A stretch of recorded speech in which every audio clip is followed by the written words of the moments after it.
Shanique en Fórmula, con Shanique Berman. Hola, ¿qué tal? Qué gusto saludarlos como todos los días de lunes a domingo. Muchas gracias por acompañarnos en su programa. Y hoy nuestro invitado de honor es Marco Antonio Karam, que de cariño todos le decimos Tony Karam. Es el presidente de la Casa Tíbet, que es la representación del Dalai Lama en México. Y también le invité a conducir a Carla Berman, mi hija, que fue, yo creo que de las primeras alumnas niñas, cuando era una niña hace muchos años, de la Casa Tíbet. Hola, Tony Karam, hola, Carlita, gracias por estar hoy con nosotros. ¿Cómo están? Y en efecto, Carlita fue mi primer alumna adolescente, hace pues ya casi 25, 30 años por ahí. Oye, no me eches. Pero era niña, porque empezó de 9 años contigo. Así es, mi primera alumna niñita, que venía contigo, ¿recuerdas? A nuestras sesiones semanales, pero tenía esta vocación y esta habilidad de realmente estar atenta, concentrada, interesada en todos estos tópicos que siento han tenido un impacto muy importante en su vida, indudablemente. Indudablemente, y precisamente hoy queríamos hablar de algo que es muy importante, que yo veo que está atacando a todas las generaciones de la edad de Carla y más chicas, que es la angustia de no ser la mejor, la angustia de qué voy a hacer si no soy buena mamá, si no soy buena hija, si no soy buena en el trabajo. O esta misma Simone Biles, la gimnasta que dicen que ha sido la gimnasta más importante de la historia del mundo y que dijo, no voy a competir porque emocionalmente me siento débil. ¿Cómo va a ser que tenga el cuerpo más fuerte del mundo y sea tan débil como para abandonar? ¿Es bueno o es malo? Bueno, yo creo que en el caso de una gimnasta como esta,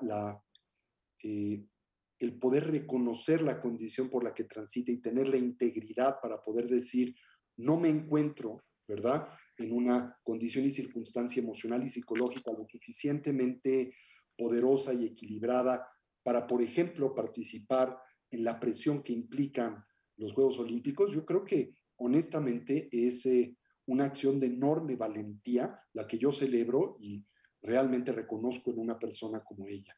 Implica también una persona que ha trabajado con su propia identidad, su importancia personal, que pues como todos pueden inferir e imaginar, se ve degradada, por lo menos en el entorno social, con una decisión de esta naturaleza, y ella tiene la fortaleza para decir, no me importa lo que los demás piensen, yo respondo por mí mismo, yo entiendo la circunstancia por la que transito y tomo esta decisión. Yo lo celebro enormemente. A mí me parece de una debilidad terrible porque yo veo a mis papás después de la Segunda Guerra Mundial salir adelante, hacer una familia, no quejarse de ninguna enfermedad. Yo siento que ahora todos, ay, me duele el brazo, ay, me dolió la vacuna, ay, mi salud emocional. ¿Por qué lo celebramos? Yo lo celebro porque creo que ella entiende la circunstancia por la que transita, entiende el grado de deterioro emocional que le aflige y tiene la capacidad de decir, no puedo con esto, no para siempre, pero en este momento, ¿verdad? Ahora, eso es muy diferente a lo que tú comentas de otras personas que dejan que sus problemas pues tomen control y dominio de ellos o exageran sus limitaciones. Eso creo que es un tema alternativo, ¿no? Ahora, si lo piensan, pueden haber ciertas personas en nuestras vidas hoy que inclusive se encuentran cerca de nosotros, en nuestro propio hogar, en nuestra oficina, en nuestra familia, con las que nos encontramos en conflicto, nos encontramos molestos, quienes sientes nos causan frustración y que literalmente concebimos, nos están volviendo locos, ¿no? El último año y meses ha visto cómo pues muchas de nuestras relaciones se han visto complicadas y quizá tensionadas o violentadas, pues consecuente a las imposiciones que han acompañado este tiempo de pandemia, de trabajo en casa, de hacinamiento con los hijos, la pareja y algunos miembros cercanos de nuestra familia o inclusive de nuestros círculos afectivos. Y esto puede causar fricciones, puede causar desencuentros, así como resentimientos y enojos. Y en añadidura, pues ya que transitamos por un tiempo tan estresante, de incertidumbre económica, de nerviosismo, pues producto del temor que acompaña la posibilidad de enfermar, de sufrir, inclusive de morir. Muchos de nosotros nos sentimos irritables o impacientes, tanto con nosotros mismos como con los demás, con los otros, con los que nos rodean. Y cuando nos encontramos molestos con alguien, con algo, pues nos hacemos comúnmente presas de emociones aflictivas como lo son la ira o la frustración. Sin embargo, es importante notar y recordar, esta es muy probablemente la misma circunstancia por la que el otro transita y atraviesa. Y este también sufre, y este también aspira y tiene deseos de bienestar y felicidad, de poder hallar, identificar su bienestar y las causas que lo propician y producen, de poder pues transitar hacia una condición de paz y tranquilidad. Y Shanique y Carlita, pues la bondad amorosa en la tradición contemplativa y del entrenamiento mental del Buddhadharma y del budismo, se concibe como un medio, como un instrumento hábil, se le llama en la lengua sánscrita upaya, un instrumento dirigido a la posibilidad de reorientar a nuestros pensamientos, a nuestras palabras, a nuestras acciones, hacia el alivio del sufrimiento y la prevención de las causas que lo propician y que lo detonan. Y la bondad amorosa implica nada exótico, nada raro y en realidad nada en extremo difícil de aterrizar, es abrir nuestros corazones hacia los demás, hacerlo movidos con una actitud de paciencia y tolerancia, pero también de atención dirigida a nuestros sentimientos de dolor con uno mismo y con los que nos rodean. Y cuando estamos molestos con alguien, pues es importante en primera instancia reconocer la presencia de ese sentimiento, poner atención en el mismo, explorarlo en nuestra mente y cuerpo. Podemos inclusive decirnos a nosotros, me encuentro molesto, me encuentro enojado, me siento violentado, estoy luchando con este sentimiento y con esta sensación que concibo me supera. Y bueno, un principio esencial de la psicología budista, pues se centra en reconocer que somos cada uno de nosotros responsables de nuestros sentimientos. Y aunque alguien haya hecho algo dañino o lastimoso, nosotros somos finalmente responsables de nuestras respuestas a esas acciones. Y nuestros sentimientos son nuestros sentimientos. Y solo nosotros podemos aliviar y atenderlos. Ahora, esto no quiere decir, evidentemente, que dejemos que otras personas nos lastimen. Evidentemente no. Y si son peligrosas o representan riesgo y daño, para nosotros debemos protegernos y debemos quizá inclusive distanciarnos. Pero si son simplemente frustrantes o parecen no escucharnos o nos molestamos con ellos por estar en desacuerdo con sus puntos de vista, entonces podemos emplear nuestra sabiduría para entender que lo que otros hacen y cómo lo hacen no depende de nosotros. Y ellos, como nosotros, también desean ser felices y desean dejar de sufrir. Todo individuo, aún el peor entre nosotros, desea ser feliz, desea ser amado, contar con paz y contentamiento. Y aunque no sepamos cómo lograr estas metas y objetivos, ¿verdad? Esta es finalmente la meta y el objetivo fundamental de la totalidad de nuestro quehacer cotidiano. Así entonces, el atender a nuestro cuerpo y a nuestra mente es algo que nos ayuda a trascender estas circunstancias de complejidad y dificultad. Y extender nuestro corazón implica ser pacientes, ser bondadosos. No significa olvidar cómo has sido tratado o qué sucedió con tu amigo o el miembro de tu familia. Lo que permite es entender nuestras emociones, comprender con claridad nuestra reacción para ver a la situación con claridad y no de forma parcial o a manera autocentrada. Y así podremos elegir cómo responder en vez de hacerlo movidos por el hábito o la inercia de la emoción aflictiva. Recordemos el viejo adagio que afirma muy claramente, el que se enoja pierde, porque pierde claridad mental, porque pierde la capacidad de discriminación y por lo tanto la objetividad. Entonces, en oposición a reaccionar movidos por los hábitos, podemos utilizar, emplear, aprovechar la sabiduría para elegir la mejor estrategia de acción, la menos dañina, la más constructiva. Quizá podemos elegir hablarle a esa persona o reconocer la responsabilidad que tenemos en el conflicto, que es algo que muy rara vez hacemos. Y sin embargo, lo que sea que elijamos vendrá de una mente calma, de una mente clara y por tanto también de una mente bondadosa y compasiva.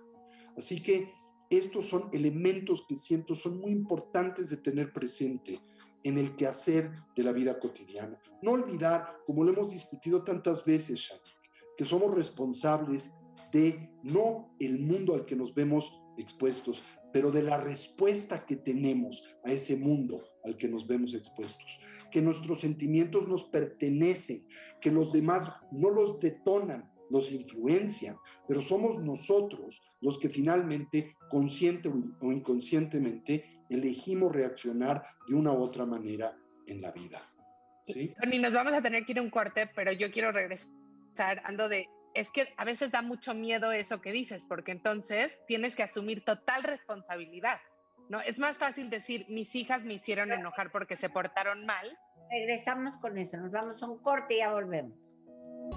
Seguimos con Tony Karam, presidente de la Casa Tibet, y que es la representación en México del Dalai Lama. Carla Berman, querías preguntarle algo a Tony. Sí, lo que te decía, Tony, es que eso da mucho miedo porque entonces lo que implica es tener absoluta responsabilidad sobre ti misma, sobre cómo te sientes y cómo reaccionas y ya no poder decir, mis hijas me hicieron enojar o estoy angustiada porque en mi trabajo me están dando lata. Claro. Y entonces, ¿cómo te enfrentas a eso, no? Bueno, yo creo que como punto de partida debemos de tener muy presente que cuando tú concibes las apariencias como, digamos, dotadas de cualidades sustanciales intrínsecas, positivas o negativas, te esclavizas a las mismas. Esto es, si tu estado mental depende de lo que tus hijas hacen o dejen de hacer, estarás siempre esclavizada a su conducta y su desempeño vital, lo cual es aterrador desde mi perspectiva, porque eso implica que tú desempoderas a tu propia vida y la injerencia que en la misma naturalmente tú tienes. Ahora, por esto no quiero decir que la conducta de tus hijas, lo que hagan o dejen de hacer, no te influencie y no tenga un cierto impacto en ti, en tu estado de ánimo y evidentemente en tu forma de estar en el mundo. Esto no solo es cierto, sino autoevidente. Pero lo que aquí estamos más bien discutiendo e intentando clarificar y dilucidar es si determina tu experiencia. ¿La influencia? Sí, claro, pero no la determina. ¿Cuál es el factor determinante en la conformación de tu experiencia? Que no es otra cosa que la manera en que ves y transitas por el mundo es siempre tu propia conciencia, tu propia mente, un factor subjetivo de intimidad y por lo tanto uno que depende de ti, ¿sí?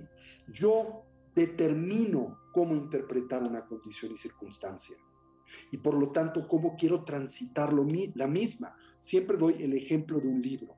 Los libros no tienen un significado intrínseco, como no lo tiene una obra de arte, ¿verdad? La obra de arte se construye en dependencia, por ejemplo, del cuadro y quien percibe el cuadro, ¿sí? El significado no es intrínseco a la obra de arte, sino es uno que quien interactúa con él le proyecta. De la misma manera, el mensaje de un libro no es intrínseco al libro. Depende de quién lo lee y depende de cuándo lo lee y depende del estado mental con el que lo lee y depende de la circunstancia vital por la que transita. Yo doy siempre un ejemplo tonto, pero que ilustra este punto de vista. A mí, pues me encantan los libros, me encanta la lectura, y una de las peores afrentas que puedes tener conmigo es pedirme prestado un libro y maltratarlo. Y la peor, acción de maltrato que para mí puedes tener con un libro es subrayarlo. ¿Y por qué es algo que no me gusta el que subrayes y me regreses un libro subrayado? Porque me condenas a tu lectura del libro. Claro. Siempre voy a leer, al volver a hojear ese texto, en él lo que para ti fue importante en un momento y por lo tanto esto va a determinar la interpretación que tengo de esta lectura. Y la realidad es que cuando tú lees un libro en un momento de tu vida y lo lees en otro, el mensaje cambia. Y cuando lo lees en un estado de ánimo y después en otro, el mensaje cambia. Y así como los libros no tienen un significado intrínseco, así también la vida no tiene un significado intrínseco. ¿Sí? Por ejemplo, entonces algo que hoy te causa gracia, mañana te puedes desesperar terriblemente. Exacto. Y entonces viceversa, ¿no?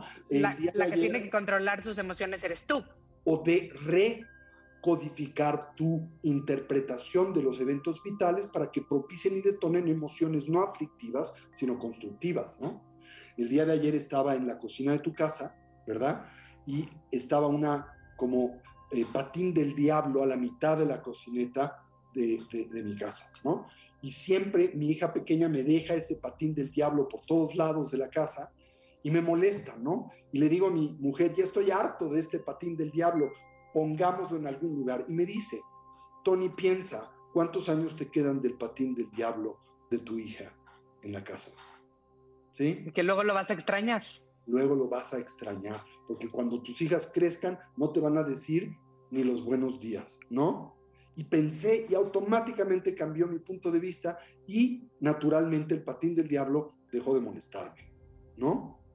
Entonces todo es punto de vista. Cambia tu punto de vista, cambia tu experiencia, porque nada tiene una realidad y mensaje objetivo, inherente, intrínseco. Recuerda el dicho popular que dice, nada es verdad ni mentira, todo depende del cristal con que se mira, ¿no? Así que, por ejemplo, podrías pensar cuando tus hijas son el demonio encarnado por la mañana, que te están, por ejemplo, facilitando una circunstancia y condición para perfeccionar tu paciencia y tolerancia.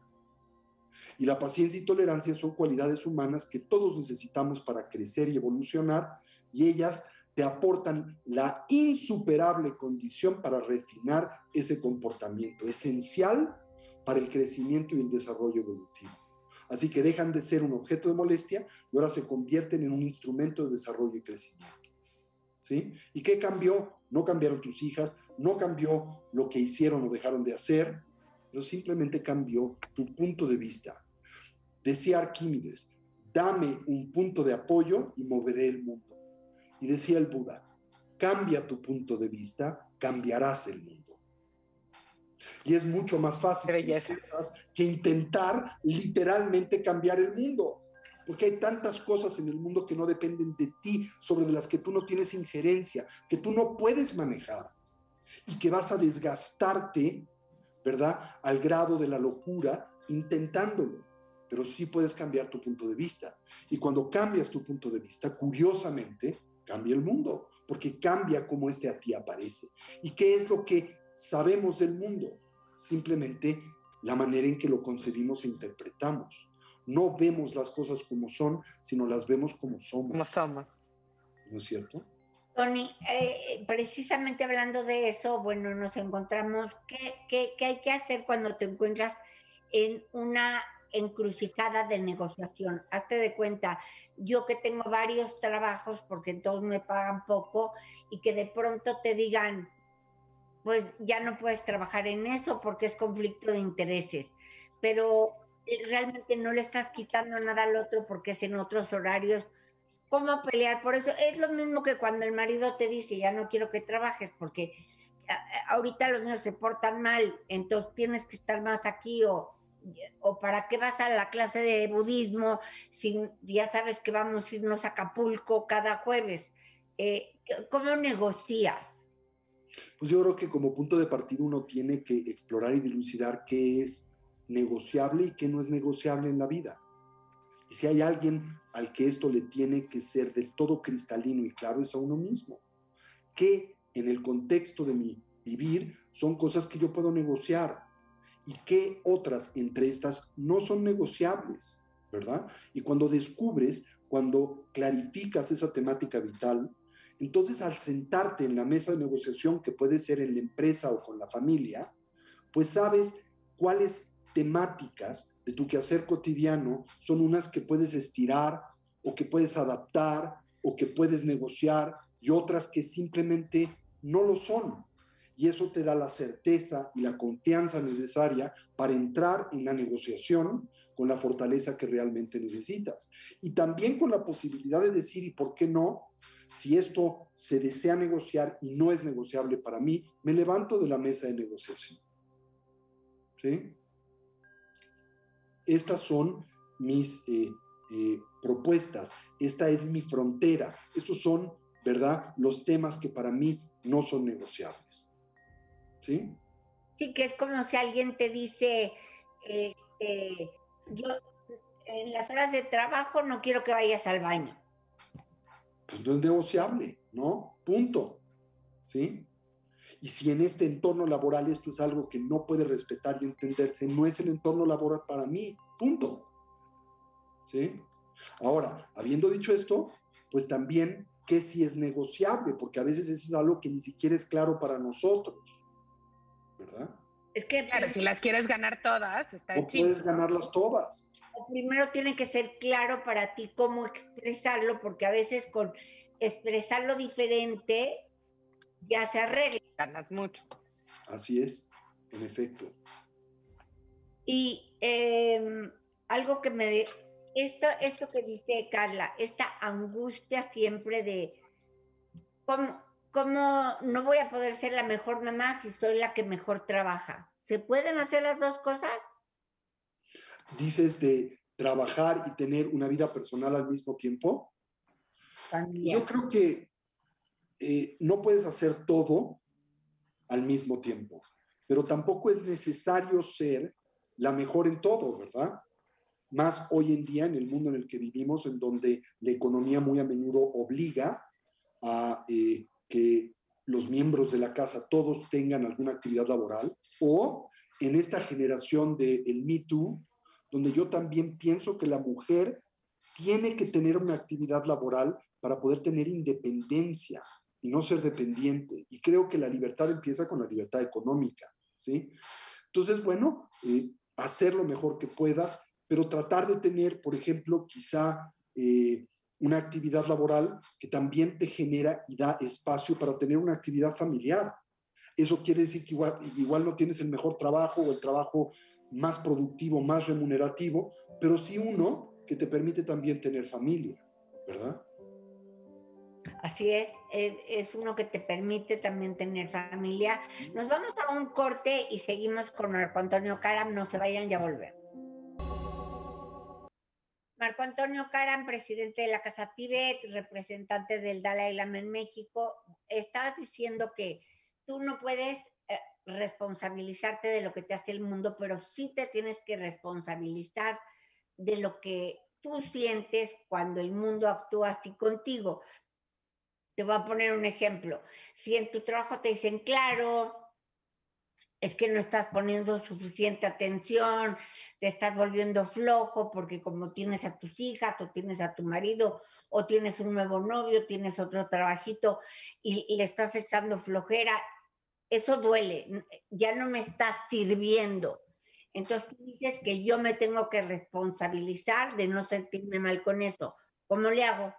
Bueno, no exactamente. Lo que comento es que el mundo no determina nuestra experiencia, la influencia, pero el factor que determina la conformación de la misma es siempre subjetivo, es la propia mente y en ese contexto también el sistema interpretativo de la persona. Ahora, evidentemente, si en tu trabajo se te llama la atención por alguna deficiencia, también parte de este proceso es reconocer si la misma es verdadera o falsa. Si es falsa, entonces no es algo sobre lo que tengas finalmente injerencia ni a lo que debas de invertir energía, porque simplemente es una fabricación y una proyección pues imprecisa. Pero si es verdadera, pues tú también eres responsable de ello y si deseas conservar ese trabajo, por la razón que fuere que tiene sentido o importancia para ti, pues tienes que tomar responsabilidad de esa deficiencia y corregirla, ¿verdad? Ahora, Oye, Tony, sí. y en el primer caso, imagínate que tu jefe te dice que eres una floja y que eres irresponsable y no es cierto. Y a lo mejor se está desquitando contigo porque tuvo un mal día. Todos hemos tenido un jefe de esos. Y tú sabes que no es cierto. ¿Qué haces? O sea, ¿tratas de corregirlo o le das el avión, como se dice coloquialmente? Pues depende de las circunstancias. Si en efecto es algo transitorio y tienes noción de que así lo es, no vale la pena invertirte emocionalmente en ello porque lo más probable es que el estado de ánimo de esa persona cambie mañana y con ello el reclamo que te extiende, ¿verdad? Y no te inviertes en ello que simple y sencillamente va a alterar de forma pues más intensa a esa persona y no va a contribuir en la resolución del conflicto. Pero si en efecto no es algo transitorio y es una demanda que el otro te hace y es injustificada, ¿qué debes de hacer? sin angustiarte porque el que se enoja pierde finalmente, simplemente comprobar o el tener instrumentos con el cual tú puedas demostrarle a esa persona que la apreciación que hace de ti es incorrecta y que tu trabajo es eficiente o es preciso o es valioso y lo que fuere. Y si finalmente esto es algo que no opera, no sirve y no cambia el punto de vista de esa persona en un estado de autoridad o en una condición de autoridad, pues tienes que pensar en dónde debes de moverte, porque esa circunstancia pues es destructiva. No va a cambiar. Así es. Sí, si tú te volviste el chivo expiatorio, es como dicen, ¿no? Que hay mujeres que les pegan porque no cosieron el botón, porque le tenían la comida limpia y luego le dicen, es que es tu culpa, porque si hubieras tenido, o sea, siempre vas a encontrar una excusa para joder al otro. Claro, así es. Pero pues es difícil. Y tiene que ver de nueva vez con este tema del que hablábamos hace un momento, Carla y Shanique, de qué es negociable y qué no es negociable en la vida, ¿verdad? Yo creo que también hay momentos en la vida laboral en donde uno tiene que decir, no es negociable este maltrato que se tiene de mi persona y tengo que buscar una nueva alternativa, ¿no? Ahora, también puede darse el caso en el que no tengas una nueva alternativa y necesites ese trabajo y no tengas, campo de negociación. Entonces, ¿qué debes de hacer? Pues entonces no te queda de otra más que cambiar radicalmente tu punto de vista y a través de ese medio no dejar que lo que esa persona diga o haga te lastime y entender que esa persona actúa consecuente de la ignorancia, consecuente de una distorsión emocional personal, de alguna deficiencia individual y generar, en lugar de violencia o enojo para esa persona, una actitud compasiva, sabiendo que como tú desea ser feliz, desea trascender el dolor, no sabe cómo, y en lugar de disminuir las causas que le propician conflicto, las está fortaleciendo. Y entonces esa persona se convierte para ti en un objeto de compasión en oposición a uno de hostilidad. ¿Sí? Bueno, pero tienes que estar muy iluminado para hacer eso, ¿no? Bueno, yo no lo creo. Yo creo que lo que tienes es que tienes que comprometerte con ese trabajo personal, porque ¿cuál es la alternativa, Carla? El dolor recurrente y el sufrimiento todos los días cada vez que estás en el trabajo. Claro. Prefiero la otra alternativa, aunque me cueste un poquito de trabajo. Es cierto. Yo le decía a mis maestros tibetanos, cuando surgían temas de esta naturaleza, decía, pero es que esto es muy difícil de hacer.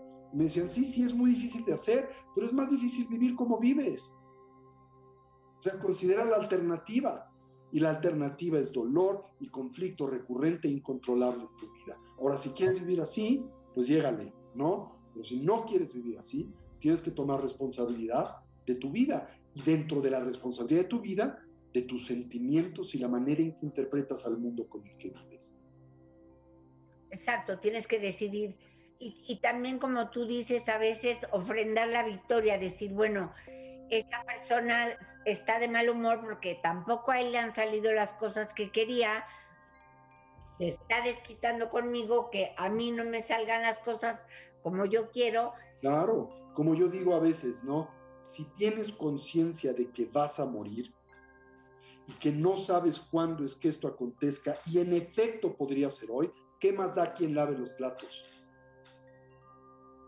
En otras palabras, tienes que elegir tus batallas. Hay batallas que en el contexto de la transitoriedad de la vida no tienen importancia alguna. Exacto, que te estás matando con alguien porque otra vez te tiró la galleta en la cama. O te dejó la morona aquí. Bueno, pero te vas a morir mañana. ¿Qué más da? Ese es el último tema vital en el que te gustaría tener tu mente engarzada el día que te vas a morir. Yo creo que hay cosas mucho más importantes que eso. Así que deja pasar la morona. No vale la pena. Es una batalla que no es consecuente. Pero no puedes entonces criar, o sea, porque me encanta la idea, pero yo que tengo hijos chiquitos igual que tú, si siempre dejo pasar la morona, pues voy a acabar viviendo en un cuchitril. No, pero tampoco es esto lo que deseo transmitir, Carlita. El punto es que tienes que elegir tus batallas. Hay batallas que tienen mérito especialmente, por ejemplo, en el proceso de educar y formar a una persona. Y entonces en ese contexto sí te tengo que decir que levantes la morona, pero hay otras batallas que no valen la pena, y creo que nuestra responsabilidad es distinguir entre unas y otras, el saber cuáles son las batallas consecuentes y valiosas y cuáles no lo son. ¿Y qué tan emocionalmente involucrado me voy a poner con cada amiga, ¿no? Así es, porque, por ejemplo, puedes exigirle a la niña que levante la migaja, pero internamente es absolutamente indiferente y libre a si lo hace o no lo hace. O puedes exigirlo y estás totalmente invertido emocionalmente en ello, de tal manera que si no lo hace o no lo hace como deseas, ya te amargó el día. Ya te derrumbó. Entonces, ¿cuánto vale tu día? ¿Una migaja? Y creo que también es importante para toda la gente que nos escucha, incluyendo ustedes dos, van a volver los niños a la escuela, no van a volver los niños a la escuela, saben socializar, ya no saben socializar, qué es lo que sí hay que permitir, porque ahora que salgan como fieras de la jaula, no sé, ¿qué hay que hacer? Pues yo creo que, si me preguntas a mí como padre de familia, yo creo que yo sí soy de los que sienten que los niños deben de volver al colegio, que esta circunstancia de aislamiento en la que han vivido por año y medio no es sana emocionalmente. Y bueno, pues en ese contexto tenemos que, a la medida de nuestras posibilidades, tomar todas las precauciones posibles para protegerlos, pero al mismo tiempo, pues no podemos dejar de vivir, ¿verdad? Y los niños creo que pueden derivar mayor perjuicio de esta circunstancia de aislamiento que el riesgo que puedan tener de enfermarse de este pues virus terrible, ¿no?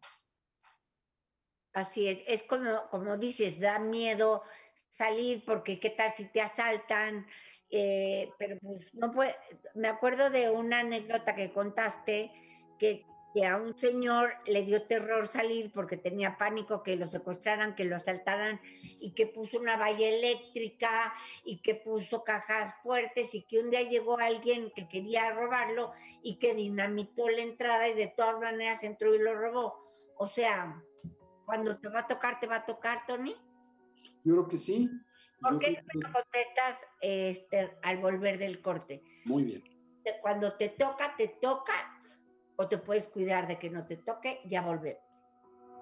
Bueno, seguimos con Marco Antonio Karam, que ha practicado durante prácticamente toda su vida el budismo que el padre de esto es Siddhartha Gautama, el Buda, y queremos preguntarte qué tanto en la vida es destino, así como dicen que boda y mortaja del cielo bajan, o que tu destino está predeterminado, que del rayo te salvas, pero de la raya no.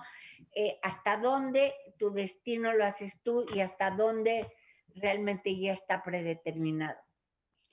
Yo creo, y este es un punto de vista muy particular de la tradición budista, que en realidad no existe el destino como un resultado inamovible, que hay influencias que naturalmente se ejercen sobre de nosotros en la vida, pero que nosotros finalmente fabricamos nuestro destino día a día, momento a momento, con las decisiones que tomamos en cada instante de la vida. Ahora es cierto que a lo largo del vivir hemos generado causas y condiciones que naturalmente producirán consecuencias y efectos, ¿no?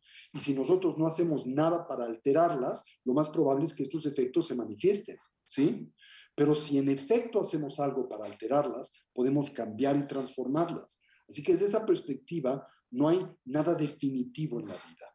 Es algo que nosotros elaboramos y fabricamos momento a momento con nuestras decisiones conscientes o inconscientes, día a día, momento a momento, segundo a segundo. Por ejemplo, en esto de boda y mortaja del cielo bajan, ¿hay que esperar a que te caiga el novio o cómo? No, yo creo que hay que buscar activamente al novio. Yo creo que uno tiene que fabricar su vida y no esperar que te caiga del cielo. Yo creo que esta expectativa puede ser muy destructiva para la persona, ¿no? Esta ideología que nos conduce a esperar que las cosas sucedan y no tomar responsabilidad de hacer que sucedan, ¿no? El que algo quiere en la vida tiene que salir y con valentía agarrar el toro por los por los cuernos y generar las condiciones y circunstancias que propicien ese efecto. O sea, que vas caminando y te gusta un chavo y le dices, con valentía, agarra los cuernos y dices, quiero todo contigo, ¿o cómo? Puede ser, ¿por qué no? ¿Sí? Igual nunca más te vuelves a topar con ese chavo, ¿no? Hay que intentarlo. O igual y nunca se enteró de que le gustabas y entonces ni siquiera le diste el chance de decirte que no. Así es. Y aguantar si te dicen que no, aguantar vara. Sí, definitivamente. Y lo mismo con los trabajos. O sea, con todos los aspectos de la vida. Yo creo que nosotros no debemos de olvidar que pues somos el agente de transformación de nuestra existencia y que en ese sentido pues de nosotros depende todo lo que acontece en nuestras vidas. Sé que puede ser muy amedrentador, pueden ustedes pensar que esta es una responsabilidad terrible, pueden desear e imaginar proyectar esa responsabilidad sobre de algo o alguien ajeno a nosotros como un ser superior, pero somos responsables de nuestra propia vida. ¿Sí? Pero eso de, es que Dios me mandó esta pena, Dios me mandó que tuve una parálisis, que me enfermé, que me golpeé. Bueno, la tradición budista tiene un punto de vista diferente a eso, que tiene que ver con un concepto central para la filosofía india y para el budismo, que es el karma, ¿sí? Y el karma se refiere, bueno, pero viene de entender simultáneamente que nosotros somos seres espirituales y que lo que nos anima, que es la conciencia, trátase de una entidad que no comienza y termina con esta vida. Es un flujo de eterna continuidad de experiencia que no se crea ni se destruye, se transforma. Y que hemos tenido infinitas vidas y que en cada vida nosotros construimos causas y condiciones que florecen en esa o en otras vidas. Así que si hoy estamos enfermos desde la perspectiva budista, es consecuente de acciones que cometimos en el pasado, pero que también las que cometemos en el presente influenciarán naturalmente lo que acontezca en el futuro. Pero ¿qué podrías haber cometido en tu otra vida para estar enfermo en esta? Pues podrías haber lastimado a otros, podrías haber tiranizado a otras personas, podrías haber generado sufrimiento en tu entorno, lo cual propicia la vulnerabilidad de tu físico en el futuro, ¿no? ¿Y cómo se cambia eso? Pues ahora, actuando de forma altruista, ocupándote de los demás, siendo generoso, siendo paciente, esto cambia las circunstancias que propician la enfermedad. Claro, porque dices que la enfermedad es psicosomática. Bueno, tiene un componente psicosomático importante. No solo eso, pero tiene un componente psicosomático, indudablemente. Pero psicosomático no incluye, por ejemplo, a este chico de Parchís que se le cortó el brazo porque lo sacó. No, eso no, por supuesto que. Ahora, ¿qué puedes hacer cuando eso sucede? No puedes cambiar el haber perdido una extremidad, pero vuelvo a insistirte, puedes cambiar la manera en que interpretas este evento en tu vida. Puedes hacerlo de tal manera que te paraliza para siempre y te amarga, o puedes utilizarlo como una oportunidad para crecer y para abocarte a nuevas actividades y a un crecimiento alternativo, ¿verdad? Eso depende de ti, no depende del evento. Carla, ¿qué ibas a preguntar? Sí, entonces al final volvemos a lo mismo que habías empezado, que tú no puedes controlar nada de lo que te pasa, pero sí cómo lo recibes, ¿no? Así es. Y cómo lo interpretas, y cómo lo experimentas, y cómo lo concibes. Esto todo depende de tu persona. Pero por eso hay un dicho tibetano que dice que la mente es la fuente de la felicidad y del dolor, no el mundo, la mente. ¿Sí? Entonces, si tú llevas 8 años con tu novio y de pronto terminas con él porque se portó mal o algo, ¿tu mente cómo le hace para asimilarlo en buena onda? Pues, por ejemplo, entender que nada es permanente, que todo cambia y se transforma momento a momento, y también explorar y entender si esa persona era la causa eficaz de tu bienestar o simplemente una causa cooperativa, y dilucidar el hecho de que en efecto siempre fue tan solo una causa cooperativa y nunca fue una causa sustancial, porque si esa persona existiera como la causa sustancial de tu bienestar, pues haría feliz absolutamente a todo mundo que interactuara con esa persona, lo cual no es cierto, ¿verdad? ¿Cuál es la causa primaria de tu bienestar y felicidad? Nunca es externa, siempre es interna, siempre tiene que ver con tu mente y con la manera en que concibes, interpretas y decodificas al mundo de tu experiencia. Entonces tienes que decidir, hoy voy a ser feliz y aunque vaya con la persona que me he lamentado todos los días cuando salgo del estacionamiento, voy a pensar, mira, que se desahogue hoy conmigo. Voy a dejar que esta persona determine mi vida y mis sentimientos y mi humor y mi forma de estar en el mundo. ¿Lo voy a empoderar de esa manera o no? ¿O decido no empoderarle de esa manera? ¿Sí? ¿Y qué haces cuando se te va, ¿no? O sea, porque creo que, y de repente dices, ayer perdí los estribos, dejé que el comportamiento de otros influyeran en mí y los culpé incluso por cómo yo me sentía.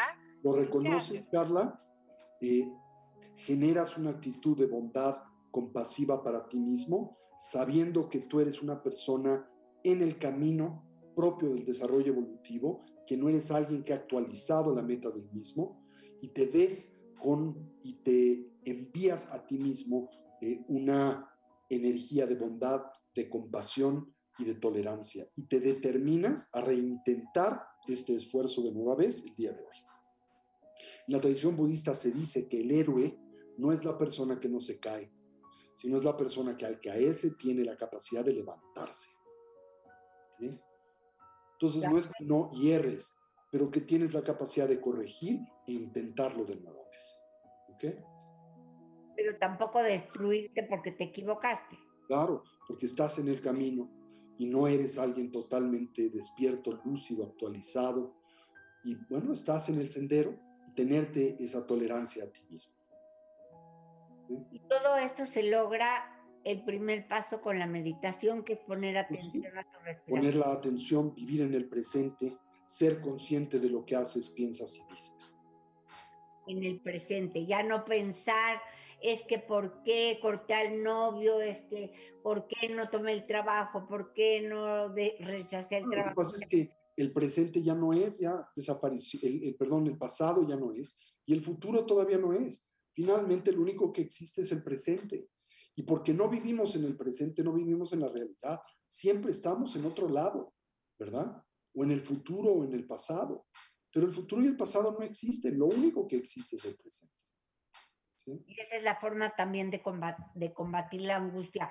Pues muchísimas gracias, mi querido Gracias a ustedes. Tomás. ¿Por qué no invitas a la gente a dónde te puede seguir y a dónde puede escuchar y tomar clases contigo, por favor? Claro, con mucho gusto, pues invitarles a que participen o que se unen a las diferentes iniciativas y actividades que se llevan a cabo mensualmente en la Casa del Tibete México, que como comentaba Shani, que es el centro cultural oficial de Su Santidad el Dalai Lama para nuestro país. Y bueno, tenemos en puerta el próximo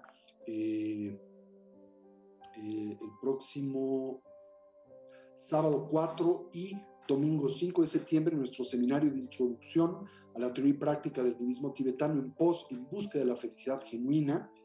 Es un programa virtual a distancia en estos tiempos de pandemia. Ojalá nos puedan acompañar. También pues muchas actividades. Este próximo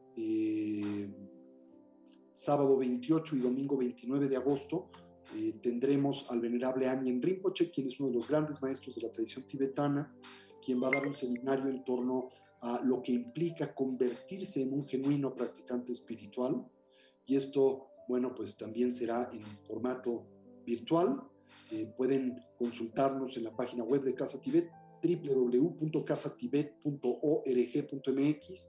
Pueden consultarnos en Facebook, en Instagram, donde también en Casa Tibet México tenemos muchos programas, en YouTube, donde hay mucho material que pueden bajar, hablarnos por teléfono al 55 11 0802 o al 55 14 7763 y estamos a sus órdenes aquí en la Casa del Tibet de México. Muchas gracias, Tony Cara, muchas gracias. Gracias.